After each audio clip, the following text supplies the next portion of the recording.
నమస్తే, welcome to view point. నేను సిరిసాగర్.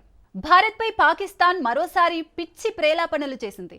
ఆఫ్ఘన్తో ఘర్షణల నేపథ్యంలో పాక్ రక్షణ మంత్రి ఖవాజా ఆసిఫ్ భారత్ పై నిందలు మోపారు. ఘర్షణలతో తమను బిజీగా ఉంచాలనే వ్యూహాలను భారత్ అనుసరిస్తోందని ఓ వార్తా సంస్థకిచ్చిన ఇంటర్వ్యూలో ఆయన ఆరోపించారు. ఆఫ్ఘన్తో ఘర్షణ విషయంపై ఖవాజా పదే పదే భారత్ పై నిందలు మోపేందుకు ప్రయత్నిస్తున్నారు. ఆఫ్ఘన్తో తాజా ఘర్షణలు ఆపేందుకు ఖతార్, తుర్కీ చేస్తున్న మధ్యవర్తిత్వ ప్రయత్నాలు ఆశాజనకంగా ఉన్నాయని ఖవాజా అన్నారు. అయితే తూర్పు పశ్చిమ సరిహద్దుల ఘర్షణల్లో తాము నిమగ్నమయ్యేలా భారత్ ప్రణాళికలు రచిస్తోందని ఆరోపించారు. ఆఫ్ఘన్ ఘర్షణలు, ఆపరేషన్ సింధూర్ను ప్రస్తావిస్తూ ఆసిఫ్ ఈ వ్యాఖ్యలు చేశారు. ఆఫ్ఘనిస్తాన్ మాజీ అధ్యక్షుడు అష్రఫ్ ఘనీ కాలం నుంచి భారత్ తమపై పరోక్ష యుద్ధం చేస్తోందని ఆరోపించారు. దీనికి సంబంధించి తమ వద్ద ఆధారాలున్నాయన్నారు.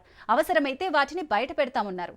ఇంతకుముందు కూడా భారత్ తరపున ఆఫ్ఘన్ పరోక్ష యుద్ధం చేస్తోందంటూ ఆసిఫ్ రెచ్చగొట్టే వ్యాఖ్యలు చేశారు. ఈ సందర్భంగా తమ దేశంలో ఆఫ్ఘన్ వాసులు అక్రమంగా ఉండటాన్ని పాక్ అంతర్జాతీయ స్థాయిలో లేవనెత్తిందని ఆసిఫ్ పేర్కొన్నారు. ఆఫ్ఘన్ నుంచి ఏదైనా చట్ట విరుద్ధమైన కార్యకలాపాలు జరిగితే దానికి ఆ దేశమే జవాబుదారీగా ఉంచే నిబంధనలు చర్చల్లో ఉన్నాయన్నారు. తమ వైపు నుంచి ఎలాంటి శత్రు కార్యకలాపాలు జరగడం లేదన్నారు.